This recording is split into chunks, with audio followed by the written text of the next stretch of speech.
کیا آپ جانتے ہیں یکساں civil code, uniform civil code یا کامن سول کوڈ کیا ہے؟ یہ شریعت محمدی میں مداخلت ہے۔ اسلام نے پیدائش سے لے کر موت تک زندگی کے ہر شعبے سے متعلق طریقے زندگی اور آداب زندگی کو واضح کر دیا ہے، لیکن فرقہ پرست طاقتیں مسلمانوں کی ترقی کو روکنے کے لیے ایسے فتنے کھڑا کرتی رہتی ہیں تاکہ مسلمان ایسے مسائل میں الجھا رہے اور ان کی ترقی کی رفتار رک جائے۔ آئیے دیکھتے ہیں ایک رپورٹ۔ دستور کے آرٹیکل 25 اور 26 میں ہر ہندوستانی شہری کو اپنے مذہب پر عمل پیرا رہنے کی آزادی ہے۔ اس ملک میں مختلف مذاہب اور عقیدوں کے ماننے والے افراد بستے ہیں۔ اس ملک میں ہر 200 تا 400 کلومیٹر کے فاصلے پر زبان اور تہذیب بدلتی ہے۔ ایسے ملک میں یونیفارم سول کوڈ کی بات کیا غیر دستوری نہیں ہے؟ لیکن مرکزی حکومت نے ایک مکتوب لا کمیشن کو لکھتے ہوئے یونیفارم سول کوڈ کے نفاذ سے متعلق رپورٹ پیش کرنے کی ہدایت دی ہے۔ بی جے پی کے انتخابی منشور میں بھی یہ بات واضح کی گئی کہ اقتدار میں آنے کی صورت میں یونیفارم سول کوڈ نافذ کیا جائے گا۔ اپنے اس عزم کو تقویت دینے کے لیے حالیہ دنوں میں مرکزی حکومت نے سپریم کورٹ میں مسلمانوں کے خلاف حلف نامہ داخل کیا ہے۔ ہندوستانی دستور کے آرٹیکل 343 میں ہندی کو سرکاری زبان قرار دیا گیا ہے، لیکن اس ملک کی آزادی کے تقریباً 70 سال بعد بھی آج تک یہ زبان چند علاقوں میں ہی بولی جاتی ہے، اور تو اور سرکاری کام کاج میں بھی انگریزی زبان کا ہی چلن عام ہے۔ یہ فرقہ پرست عناصر جو ملک میں ایک زبان کے نظام کو لاگو نہیں کر پائے، یہ لوگ ایک تہذیب کی بات کرتے ہوئے مسلمانوں کی شریعت میں مداخلت کی کوشش کر رہے ہیں۔ فرقہ پرست عناصر مسلمان خواتین سے ہمدردی کا مظاہرہ کر رہے ہیں، لیکن یہ ہمدردی نہیں ہے۔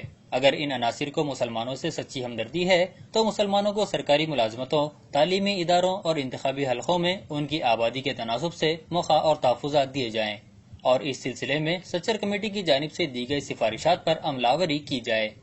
کیا یونیفارم سول کوڈ کے بعد ہندو یونائٹڈ فیملی ایکٹ برقرار رہے گا، جس کے تحت کئی ہندو خاندانوں کو ٹیکس میں کروڑوں روپیوں کی چھوٹ مل رہی ہے؟ کیا سکھوں کو تلوار اور کرپان رکھنے کی جو اجازت ہے وہ برقرار رہے گی؟ کیا کرناٹک میں کرکیز کو بغیر لائسنس کی بندوق رکھنے کی اجازت برقرار رہے گی؟ کیا منی پور اور ناگالینڈ کے شہریوں کو جو کثرت شادی کی آزادی ہے وہ برقرار رہے گی؟ کیا یونیفارم سول کوڈ کا نفاذ فوج میں بھی ہوگا؟ تو ایسی صورت میں سکھ فوجیوں کی داڑھی اور پگڑی کا کیا ہوگا؟ اس سلسلے میں حکومت کی وضاحت ضروری ہے۔ تو دوسری جانب ان طبقات کو بھی آنے والے خطرات کے بارے میں باخبر ہونے کی ضرورت ہے۔ مختلف دانشمندوں کے بیانات ہمارے سامنے موجود ہیں، جس میں کہا گیا کہ ملک میں سماجی ناانصافی کی وجہ سے نکسلائٹ موومنٹ کو تقویت پہنچی اور مسلمانوں کے ساتھ سماجی، معاشی اور انتخابی ناانصافی عروج پر ہے، تو ایسے میں ان کی ازدواجی زندگی کیسے اطمینان بخش ہوگی؟ معیشت سے متاثرہ مسلمانوں کی زندگی مسائل کا شکار ہو رہی ہے۔ حکومت کو چاہیے کہ وہ اس جانب توجہ دے۔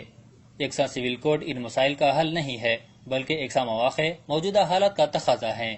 اپنی شریعت کے تحفظ اور اپنے حقوق کو حاصل کرنے کے لیے مسلمانوں کو متحد ہو کر دیگر اپنائے وطن کو ساتھ لیتے ہوئے جدوجہد کرنا ہوگا۔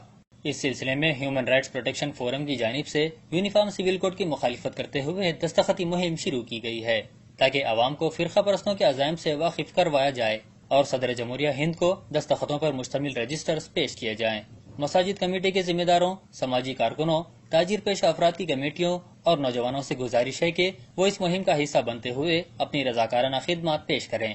دستخطی رجسٹرز حاصل کرنے کے لیے سیل نمبر 9346525254 پر رابطہ پیدا کریں۔ نہ سمجھو گے تو مٹ جاؤ گے اے مسلمانوں، نہ سمجھو گے تو مٹ جاؤ گے اے مسلمانوں، تمہاری داستان تک نہ رہے گی داستانوں میں۔ آپ سب سے گزارش کی جاتی ہے کہ اس ویڈیو کو زیادہ سے زیادہ شیئر کریں تاکہ نوجوانوں کو معلوم ہو سکے کہ شریعت محمدی میں کس طرح کی مداخلت کرنے کی کوشش کی جا رہی ہے۔